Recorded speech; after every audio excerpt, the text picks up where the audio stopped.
I'm Anthony DeFeo. I'm from East Moriches, Long Island, New York, and I'm 18. When my mother was 2, her father was convicted of check fraud and served time in Sing Sing prison in the Bronx. And as a result, both her parents, they split, they divorced.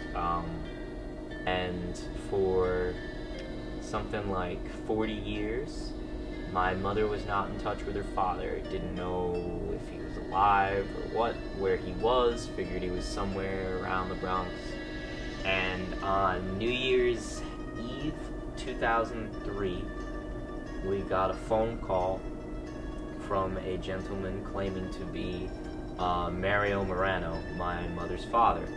And after that day, through a series of phone calls, we eventually got to meet him. He was the only, I guess, like, male figure in my life who was kind of a badass. I guess you could put it that way. I don't know. So I guess wanted someone to look up to. I'm an only child, so I don't have any siblings that I could, I don't know, bestow wisdom upon or gain any from. But since he came from the Bronx, he had all these crazy street stories. Like, he used to get in fights all the time, and he was a mess growing up. And I don't know, he always kind of made me feel like it was okay to get in trouble sometimes. Not like, go out and cause mischief, but, he kind of incited me to cause mischief occasionally. And I was a goody two-shoes little kid, I never did anything wrong. Everyone thought I was like the sweet little angel, and part of me always hated that. And Grandpa always encouraged me to go out and mix it up, and I liked that, I liked that a lot. The Italian in me, the New Yorker in me, he kind of brought out, and I don't ever want to lose that, I'm not a city kid. I grew up in a farm town, but he always made me feel like one.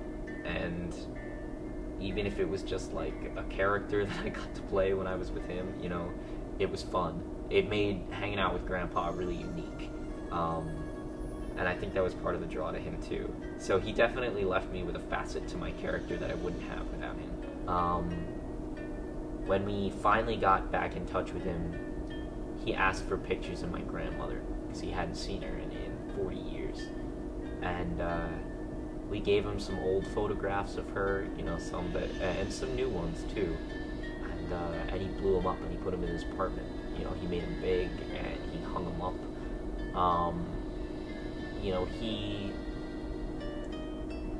He felt very strongly about her. He missed her. He'd been through like 2 other marriages too, and he just felt, I'm sure, guilty for not spending that time with his children. My mother has a sister too, and he never met her.